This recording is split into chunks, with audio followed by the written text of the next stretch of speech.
What's up, y'all? This is Will with Schedulefly, and this is the Restaurant Owners Uncorked podcast. Special episode, ad-free. And the reason for that is when you listen to this podcast, I hope that you'll be moved to share this episode not just with other restaurant owners and managers and employees, but with your friends and your family, anybody that is an independent restaurant customer, voter, anybody that cares about the success of independent restaurants. And if you don't worry too much about that, maybe when you listen to this episode, you'll see why it's so important to understand the dynamics of how they operate and what they're up against right now, and how you can help both as a consumer and as a voter. One thing I'll say, there is no industry that is more creative and resilient than the restaurant industry. Having said that, this will help you understand how challenging the environment is right now. And they're going to figure this out, but they'll also figure it out with our help. And again, as consumers and voters. Y'all, this is a phenomenal episode. Please share it. Thank you for listening. We appreciate you. We're proud to have you as an audience, and we hope that maybe you'll send this around to some other folks that you think might want to take action and learn and get educated on all these issues. Have a good one. More episodes coming soon. See ya. Okay, well, everybody, a slight change of gears today for the podcast.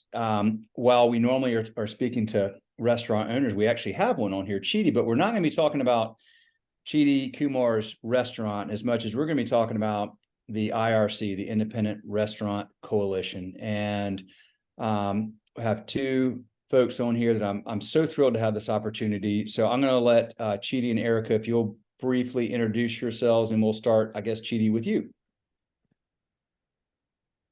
Hi, I'm Cheetie Kumar. I'm the chef and operator of Ajja in Raleigh, and have been an independent restaurant owner for the better part of a decade, and happy to be here. Thank you, Cheetie. Erika? Will, thanks so much for having us on today. My name is Erika Polmar. I'm the executive director and one of the co-founders of the Independent Restaurant Coalition. Awesome. And y'all, I mean, we all remember, and we don't want to relive all this, but that, when COVID first started, and, our customers are all independent restaurants, and all I could think was what's going to happen here? How do we help them? And the IRC very quickly starts with, a phone call. I think I read it was 18 people on a phone call. And then just south of a year later, $28.6 billion has passed in restaurant relief, and a ton of stuff went into making that happen for sure. So it's amazing what can happen when a group of people start small and have dedication and have an important cause. And it's amazing to see, thankfully, the amount of support that the IRC has gotten and what y'all been able to do. But I know that was March of 2021 when that was passed, and lots happened since, and we still need to do more. Erika, just if you don't mind, just talk high level about, anything you want to share about that process of getting to the 28.6, almost just over 2 years ago, 2.5 years ago, and then where we are now and what you're really focused on today, and sort of where the IRC stands in general right now. I'll try to make this super succinct. I think what we discovered, you're correct, on March 18th, 18 people came together and said, this is looking bad, we need to do something. And within a matter of days, a coalition was born. We went from 18 people to hundreds of people to hundreds of thousands of folks that were committed to saving independent restaurants and bars nationwide. And what we learned in that first year of operation is that if we unite our voices, nothing is impossible. Folks thought it was absolutely crazy that we were asking for such a large sum of money from the federal government to support independent restaurants. And we needed to educate them on how many people our industry employs, how valuable we are to the economy. And it was only after doing that foundational work that we were able to receive financial support from the federal government.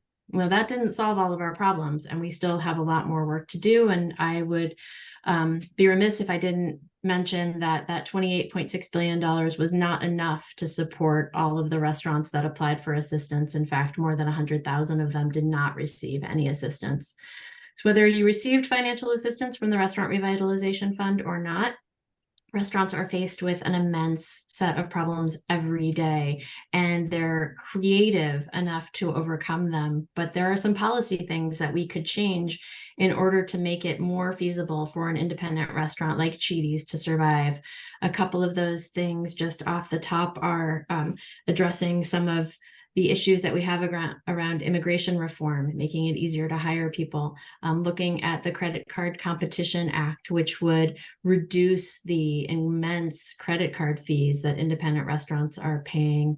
And we've got all sorts of other things like a Service Charge Tax Fairness Act that we're working on to make it possible for independent restaurants to use different wage models. So we're taking those learnings that we gathered in the first year of operation. We're continuing to focus all of our efforts on supporting these independent businesses. And then we're looking to DC to change policies so that we can ensure their survival and ensure that our communities not only have great places to eat, but that we're taking care of our employees as well. Wow. What's so amazing now is that from that group of 18, I mean, you've got a foot in the door. You've moved mountains. Literally, 28.6 billion is not enough, but 28.6 billion is amazing. And you know what's so cool is this is the first time ever that something really binds together independent restaurants. And it's really focused on independent restaurants. I know there's a National Restaurant Association, but this is for independent restaurants. And this is the most creative, resilient group of people I have ever come across in my many years in business. And I love this industry so much because I admire the people in this industry so much and what they do. And when 16 years ago, when we got my business started, I thought I'm going to own a restaurant one day, and 500 and something podcast episodes in, and 16 years later, I'm like, heck no, I couldn't do that. But I love the people that do it, and I admire them a lot. And I think that their resiliency and their grit and their passion and their love and their intention and their all they give back to the communities, all these independent restaurants all over. It's amazing. So I thank you all for what you're doing and what you've pulled together. Cheetie, you are, I'm going to brag on you a little bit because I've known you for a few years now, and you're a very humble person. And I know you won't talk about this. You've won lots of awards, and but the most important thing is, as a person, you're an amazing person. Your reputation in Raleigh and throughout everywhere, but with all the other people in the restaurant world, you have an incredible relation or a credible reputation because you're an amazing human being. You're a thoughtful and kind person, and you put tons of energy. No, I'm serious, man. Like people that you don't know that know you say this about you. So you should get it. I just have to say that about you because I admire you a lot, and I'm super grateful to have the opportunity for you to be on here. So I want to just share that, but I want to change gears and ask you, and this all started because I saw the clip that you were on with,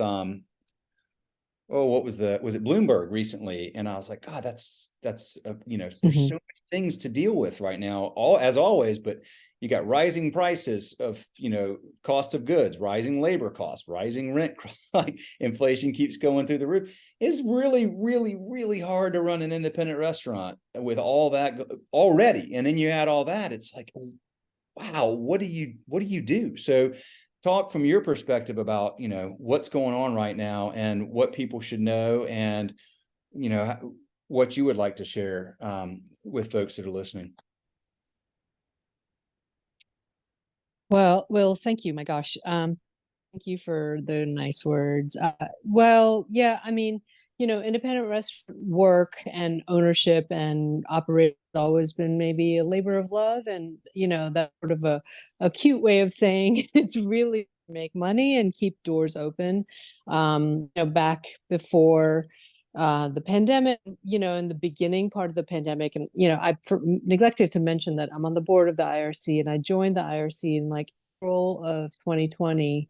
and I'd already felt like, so much had been done by them by that point in those 4 or 5 weeks before I joined, and just sat and listened and learned so much of what we educating lawmakers about the math of industry, our sector of the industry. So I'd want to lump in big restaurants and big restaurant chains, and even regional chains. Math is so different for an operator like me who has 1 or 2 shops, maybe 3. Our margins before the pandemic, when things were a little bit more predictable in their chaos, were 6 and 8%, and now the margins are crazy. They're all over the place, and like you said, prices are constantly rising. Labor costs are rising, and the models are kind of in between. People are trying a bunch of different ways of making things more equitable between kitchen staff and front of house staff, and making sure that their people are well. And yet, it's a challenge to keep our doors open because real estate prices keep going up. And the thing that doesn't really keep up with is, I think there's a general public need, or a desire or lack of understanding about the cost of food and the cost of putting food on a table in a very organized, systematic way, day after day, night after night, for hundreds of people. It's just expensive. And I think Americans have this sort of like expectation that food should be cheap, and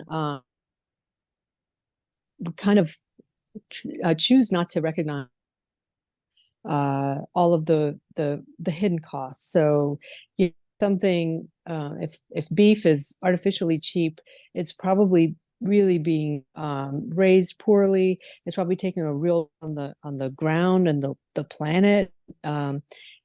Somebody is not getting paid to process that meat and to drive it and to and cook it.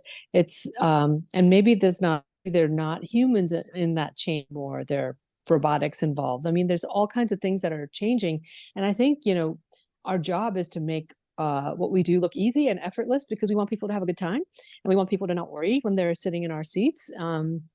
But just because you don't see the difficulty doesn't mean it doesn't exist.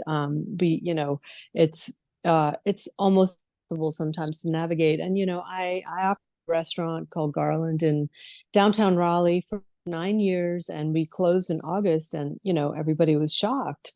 Everybody thought we were so successful, and it just became really impossible to ignore that the math of my restaurant, of our restaurant, was impossible. We were never going to make it. We were kind of chasing an inevitable, and it was just a matter of how much we go in the hole before we decide to really rip off the Band-Aid and just move forward with something that makes a little bit more sense. So, these are hard decisions that I think people would be surprised to learn, that somebody that they might perceive me as somebody who's very successful, or maybe not, I don't know, but everybody's having challenges that aren't really up in everybody's face, because we just put our head down and work all the time and make it happen. Yeah, absolutely. It's what's amazing about restaurants is you literally touch every aspect of the economy, every part of the supply chain. There's so many things that go into making a restaurant work. And it's so good that the IRC is educating the public and educating our elected officials. Tell Erika, talk a little bit about what are the things you mentioned, a few of these things, one of them being tax on a service charge. So explain what that is and why that's important. I think that's one good example of like 100 that we could talk about right now, that independent restaurants are trying to figure out their model and change things, and there's tax disincentives to do that right now, that being one of them.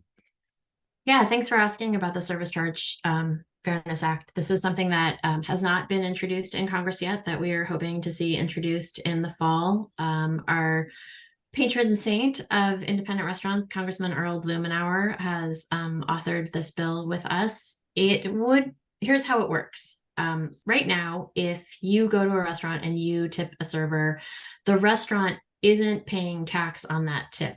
That's showing up as a wage and it impacts the employee's taxes.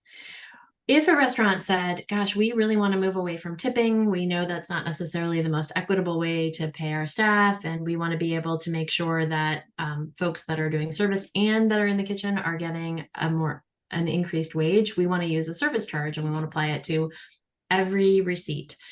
If the restaurant were to do that, that service charge would show up on the restaurant's taxes as revenue, therefore increasing their tax burden. And not only does it increase their tax burden, but it can increase things like insurance. It could also increase things like your contract for soda syrups. So your revenue as a restaurant greatly impacts all sorts of other financial decisions. So what this tax bill would do is it would say, we're going to treat service charges the same way we treat tips. We're not going to make the restaurant pay taxes on that because it's not really revenue, provided that the service charge is passed through to the employees. So it would allow restaurants to change their wage model without messing up their bottom lines, for lack of a better word. Now, some folks might be listening to this and saying, well, of course, well, if that service charge is being paid by me, the customer, the restaurant should pay taxes on it. But what we're saying is basically that service charge is almost a pass through. So the legislation that we've proposed would allow you to charge a service charge of up to 25%, and you could claim that on your taxes to be taxed as tips were, so not revenue, if you can demonstrate that it is being paid to your employees. Now, if it's not, if you're using a 25% service charge and let's say 20% is going to your employees, that 5% would still be revenue on the restaurant's tax return. What we heard when we started the IRC, we were really committed to listening to independent restaurant owners and operators. Like everything we've done and continue to do is based on their needs. So the first need was we need financial support for being closed for, in some cases, up to 18 months. The second was we need some tax policies and some other policies at a federal level to understand our business model and just not be a one size fits all. And so if you think about other places that you see service charges, they're not used to support employees. For instance, if you're making a ticket purchase, right, that's probably not going to an employee, that's going to the corporation, the venue, something else, right? Yep, right. And so it's really hard to differentiate in the minds of somebody that is not receiving their payment as tips on a regular basis, why this would be supportive of employees and employers and how it could impact the economy and in particular the independent restaurant community for the better. So our challenge is going to be to do a lot of education about why we're all for a service charge in restaurants, but we don't want to see those service charges when we buy our Taylor Swift concert tickets. Right. So there's a big point of differentiation, and I wish we had another word for it. But service charge is what we've got. Yeah, the ticket fees, it upset everybody. The restaurant. Okay, so just to make sure I'm clear, I take my family out. There's $100 bill using Easy, and I get a 25%. This is your max, so $25 charge. And that night there were 10 employees working in the restaurant because we're trying to look out for front and back of the house. 10 employees, they each get $2.50. So instead of me tipping, maybe I tipped 25% because I'm a good tipper, but that would just go to that employee and now under tip model, and then that employee is responsible for the taxes on that. What you're saying is, as it is now with that service charge, I spend the $25 is going to the, and if I'm, as a restaurant owner, I'm giving everybody $2.50, but I'm paying taxes on that. Correct. Terrible. No, that's kind of, it's like, that's gotta change. Can I jump in? Not only are we paying taxes on it, if we do that, we pay the 3% or more of credit card processing fee, and then it goes to our top line. And when I get my insurance policy every year, they ask me for my revenue. They don't ask me for my bottom line. They ask me for my top line. And so I pay a percentage of that top line revenue. It That's what determines my insurance premium every year, which is upwards of, $15,000 to $20,000 a year. And a 20 or 25% increase of my top line revenue is a significant expense for me to pay my insurance company for no reason. Again, like Erika said, that's a pass through. So not only are we, then the employee would pay payroll tax on it, I would pay revenue, I would have credit card fees on it, and it would affect my insurance premium, not to mention other, Yeah, maybe it can appear in other my rent. places. Yeah, your rent, Yeah. your other Yeah. contracts, everybody's looking at top line revenue. Yep. Nobody looks at the bottom line. They look at the top line. So there's not well, first we need an insurance company that's smart enough that understands that. It was like, that is totally ridiculous. So, Any okay. contradictions in that statement? Yes, they have zero incentive to, right. I get you. Okay. So Yeah. that obviously makes sense. Any consumer and any normal thinking person's going to go, yeah, like that doesn't add up. Like, why would my restaurant have to? Okay. Mhm. So what are we like, where are we with that? How do we help move the needle to get that changed? So where we are is that we hope to have that legislation introduced in Congress in the fall. It is a proposal right now. Your listeners should follow the Independent Restaurant Coalition, particularly on Instagram or INDP Restaurants. We will have many, many calls to action to advocate for that change, as well as many others. We oftentimes do sign-on letters. We'll give you scripts to call your congressperson. And then it's also being supportive. I know, because we had the opportunity to explain this in detail to you, it seems like a no-brainer. But oftentimes when folks go into a restaurant and they see a service charge on a menu, they get really upset. And so extending a little grace to a restaurant or employees and asking the question about, hey, why is there this service charge? And, I just want to tip. I just want to do this, like to be curious and understand that a restaurant is not making these changes because they want to stick it to the customer, but because they really want to take care of the people that are inside their doors. And those are your friends and neighbors, right? When independent restaurants thrive, your community thrives. When you spend $1 with an independent restaurant, about 95 cents of it's going right back into the community. If you're doing that with, a big national chain, only 65% is going back into your community. And so you may see independent restaurants and bars making changes that seem incongruous. And you may think, well, I'm just going to go down the street to the Olive Garden. If you want to think a little bit about what your commitment to those independent restaurants is doing in a broader scale. And I know when dollars are tight, and we've talked about how the Fed keeps raising interest rates and everybody's tightening their wallets, it may seem counterproductive to say, okay, I'm going to go spend my money with this independent restaurant, even though maybe I'm spending a couple more dollars, but it's coming back to you in ways that maybe you don't immediately understand or appreciate. And I don't mean understand in a pejorative sense, but it's hard to think like, oh, I'm going to go spend $100 with my family at a restaurant and it's all coming back to me. But it really is, because you're keeping your main streets alive. You're keeping your local farms alive. You're keeping all of the folks that are supplying that restaurant, whether it's the person that's driving the beer delivery, the local brewery, the linen supplier, the landlord that's receiving rent. That's all your ecosystem. And so your community is better off with you making that investment. I'll make the case 100%. Because if you really think this through, why is any city, town, or community considered to be awesome, like a cool place to be? Why do people want to move? Pick your favorite place where people want to move. I guarantee you, one of the first 2 or 3 things you'll say is all this cool culture and all these great people. Well, that's coming from independent restaurants are the hub of culture and in any community. And when you have great independent restaurants, people want to be there because it's different and it's unique and it's cool and it's fun and it's something special about that place. And so if you're supporting those restaurants, that place continues to be special, and which helps. Look, at the end of the day, it's like, okay, well, if I happen to own a home, it's going to be more valuable because more people are going to want to move here because And you know, like, so it all comes back around. So I'm with you 100% on that. I'll say this too, though. And Cheetie, I want to ask you about this. Y'all, it is getting, I mean, Olive Garden, Independent, wherever you go, it is getting really expensive to go out and eat now with everything else going up around, going up around you. So like, and you're like Cheetie, you've got this amazing new place and I need to get there. I haven't been yet there in Raleigh. What are y'all seeing?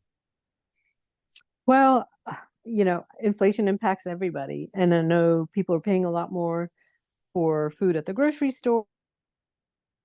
And, everything's more expensive. And at the same time, I feel like there's a part of the population that is also making more money. Like they're wealthier. I think all the numbers are just kind of going up. But again, I go back to the expectation of things remaining cheap on a restaurant menu. It really, I know everything seems more expensive, but it's actually not as expensive as it really should be. And I hate to say that, but we being sort of at the end of a huge supply chain. So if there's a drought, so like right now, beef prices are going to go up about 20% before the end of the year. And this is across the board. This is commodity and this is small farm. And so just this, I keep harping on beef because it's on my mind. I just talked to Gray Shipley from Western North Carolina. Our restaurant sources all of our proteins from North Carolina. And so we had a drought 2 years ago, right? 2 years ago's drought is impacting beef prices today. Those animals were perhaps born at that time. That land has still not recovered. And this is a small farm, and he works with other small farmers that he helps distribute and process.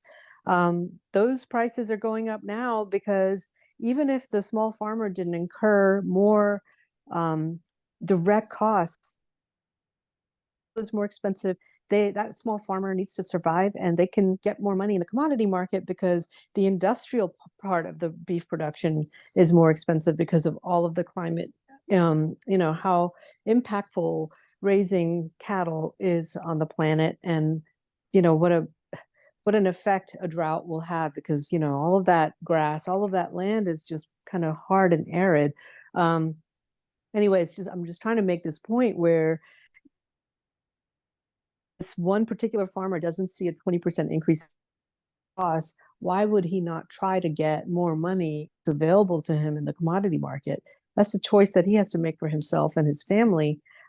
So everything is going to go up. If when fuel prices were more expensive, our deliveries, all of our wholesalers would just put a surcharge on our prices, and we had no choice but to pay that. What are we going to do? If cows are more expensive to raise, dairy gets expensive. If there's a avian flu, eggs get crazy. Even when you source locally, the commodity market impacts the local market. Market is a little bit more stable, but it's still impacted by it. And we have no choice. Like we try to absorb these costs and we try to make, something great out of like an offcut, or we try to put less meat on our menu, or we try to source locally, we try to grow our own food. I mean, whatever it is we do, but at the end of the day, who are we going to pass our price increases, our cost increases onto, aside from, we got to raise things on our menu. And I think really long and hard before I'll raise a menu dish by $1. Like I'll think hard about it and I'll wonder, like, what if we take this out? Can we buy a different cheese? Can we make our own cheese? Can we, there's a ton of stuff, but like all of it is expensive. If I buy something cheaper, it takes more work to make it happen. So it's like a really delicate balance, and there's no shortcut to producing good food cheap. It just doesn't. I always, this is like a contractor told me this a long time ago, and it really stuck with me in building. And I'm going to say in like all life and business, good, fast, and cheap. Pick any two. You cannot have all three. And I think people kind of expect all three sometimes, and it's just impossible to do. Man, Oh, I love that so much. That's so, like, it's amazing to just hear you talk about all that goes into that, all the thoughts you put into that. Cheetie, you know, this podcast is going to be listened to by a bunch of people that own and run restaurants, right? The Mhm. consumer doesn't hear this. I mean, some people might, I don't know, people that like restaurants, but how do you and your team educate your customers and, the folks there in Raleigh about those issues? Because I think you're most people do not full on do not know 75, 80% of what you just said, or they don't think about it. But if they heard you tell that story, or they heard your team tell that story, or they heard your team, your server talk about, the service charge tax issue and like why, like it's such an aha, a moment for a consumer. How do we educate consumers on all this stuff? Both of y'all can comment on that. We've just been here talking about, because we know it. I get it. You've made a great case. Like, I'm all in, but most people that I know, all my friends, and they know how much I love independent restaurants, and they're like, that's how different, well, there's a lot of difference. So let's talk about that. How do we teach the consumer, and frankly, the people that are voting for the people that we need to get behind this stuff, right? How do we help them understand this? Well, I think the first thing is somebody has to be and have an open ear to it. I think that our clients, we're really fortunate that we have a very sort of forward thinking, vote with your dollar kind of clientele. But it's also about the choices that you make as a restaurant operator. It's really hard to do everything right. And, Aja has only been open this is our 8th week, but we spent months talking about what our labor model was going to be. And we had to make the difficult decision to not do a service charge. But in our state, it's legal for us to pay our front of house staff over the federal minimum wage, which is laughably low still. So we pay them over the 7 something an hour. We pay them $8 an hour. And what that allows us to do is to tip share with the entire staff.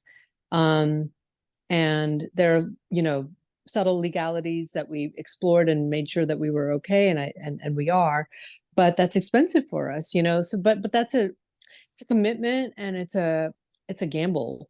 I'm thinking, okay, so-and-so down the street pays their staff the $2.15 an hour. Their staff walks home every night with, exactly every dollar that they generated in tips. The back of house probably makes $15 an hour, which is not enough to live on in Wake County. Yeah, it's expensive, but so we made that decision to invest in the front of house staff so everybody could make over $20 an hour. And in our county, that's pretty good.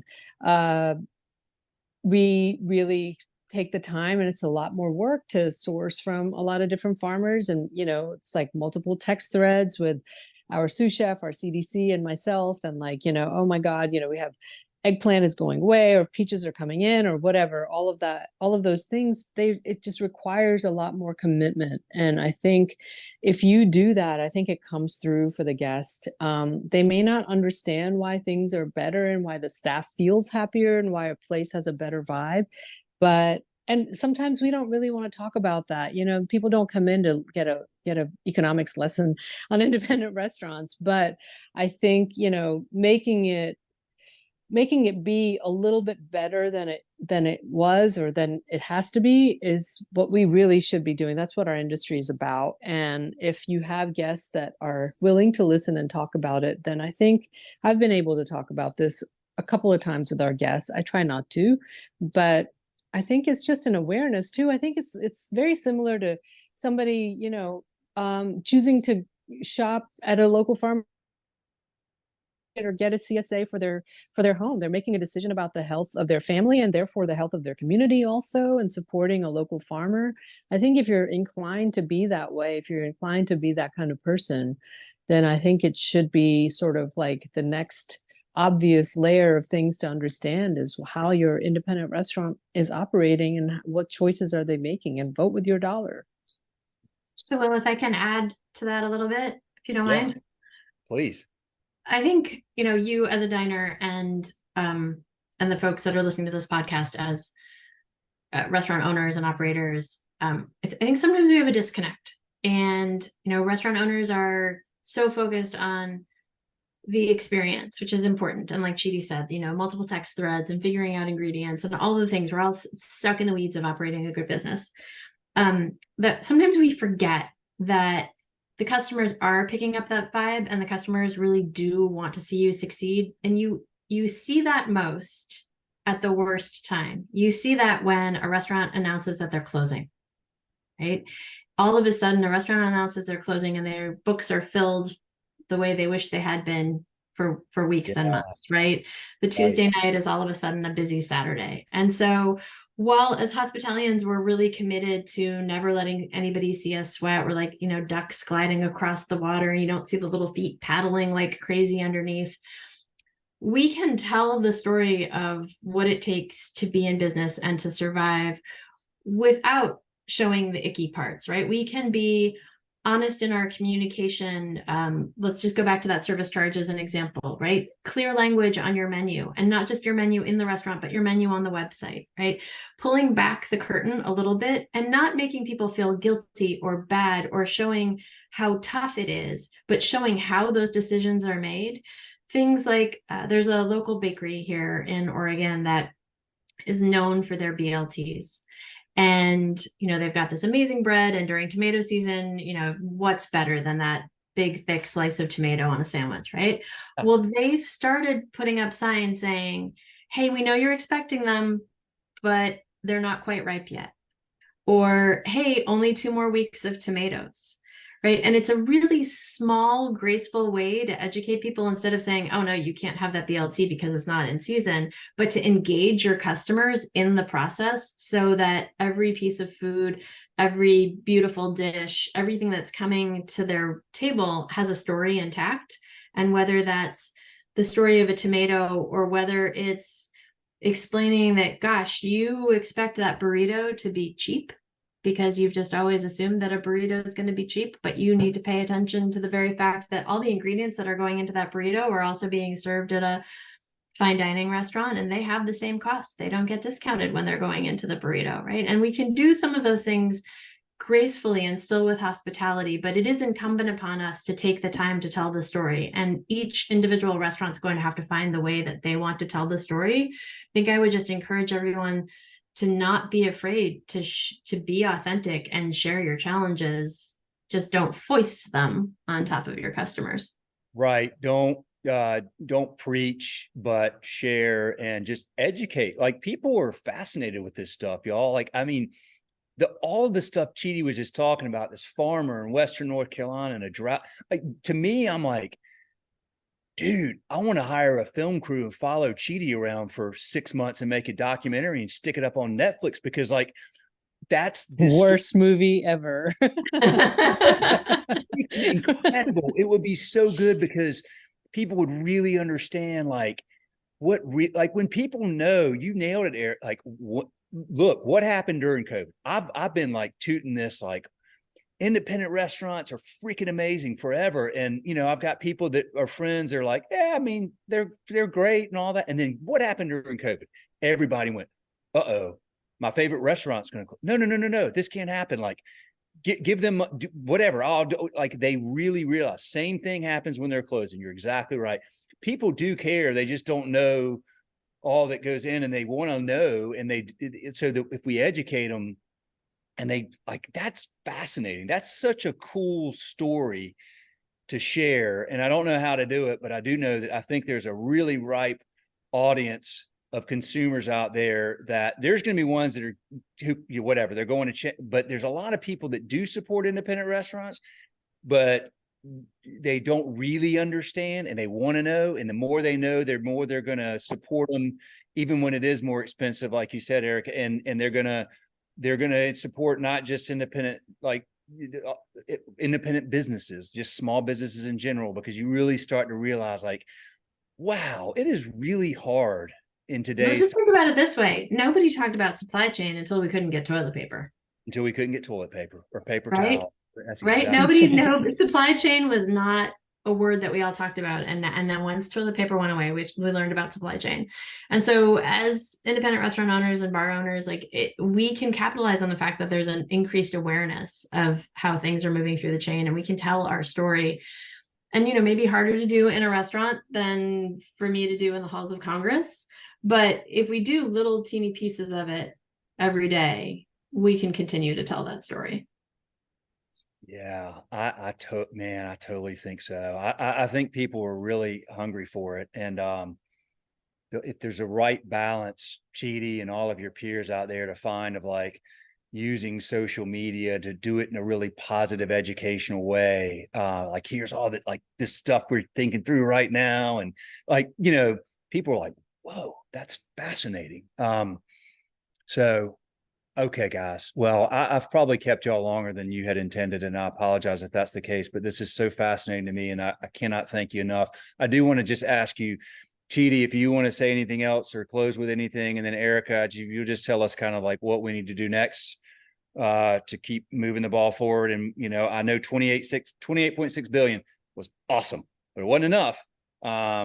And maybe there's more to come. So but Cheetie, go ahead, and anything you want to share before we wrap up. I mean, I think I just echoing what Erica said. Don't wait till the restaurant announces that it's closing to support every decision you make about how you spend your money, your hard-earned precious money. It matters. Just think about the where your money is going, where your dollars going. Speak with that and be very intentional. And if you want to have a rich community, it's up to everybody to support that. And I know that most people that are listening are restaurateurs, but I think that same kind of thought process and decision making is it's on us. Our industry is changing, and it's never going to go back to the way it was before the pandemic. And we have an opportunity now to really engage and let's think of the wish list and make it happen. It's really on us. So if we don't do it, nobody will. It's really important to be engaged. Amen. Join the IRC. Join the, all right. Well, Erika, that serves it up for you. Close us off. I have three things that I would ask everybody listening to this to do. One, visit independentrestaurantcoalition.com, sign up for our newsletter, join us in any way that you are able to do. Two, put this phone number in your phone, 202-224-3121. Again, that's 202-224-3121. That's the number for Congress. Doesn't matter what's going on, that number should be in your phone. It makes it very easy to make a quick call to your representative. All you need to do is provide the switchboard with your zip code, and they'll get you to the right person. And you can share with them something as simple as, hey, independent restaurants, bars, independent businesses, farmers are all important to me. Please make sure that you're advocating for them in your policy decisions. Or you could be following a script from the Independent Restaurant Coalition on something like service charges. But having that number in your phone makes being an advocate super easy. And number three is just to don't give up. Take care of yourself. Take care of the person next to you. We're all still going through it, even though the pandemic is over in the minds of a lot of folks. Their finger quotes around over.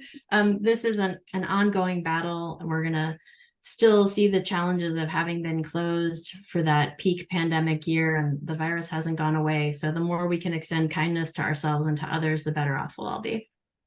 Oh, y'all. Okay. Well, thank you for that number. I will be putting that in my phone. I did not know that. So that's super helpful. What I will say to close up is, okay, you're listening to this podcast. You own a restaurant, you run restaurants, you manage restaurants. Share this episode. Share this episode with your friends, with your family, however, wherever you want to share it. Let's get people listening to this. This is a phenomenal episode. This is great information for people that own and run restaurants, people that work in restaurants, and people that are fans and consumers of independent restaurants. So check it out. Put that number in there. Y'all are freaking awesome. I really, really appreciate you taking the time to do this. And I will let y'all go. And I hope you have a great weekend. And Cheetie, I will be heading back to Raleigh on, fairly every other month or so, hopefully sometime soon. And I'm definitely going to catch up with you there and bring my stepmom over there, and we'll have some awesome dinner with you and your team. I look forward to it. Well, thanks for having us on. Yeah, thanks, Will. It was great to be with you today. Enjoyed it, y'all. Have a good one. See ya. Take care. Bye-bye. Bye.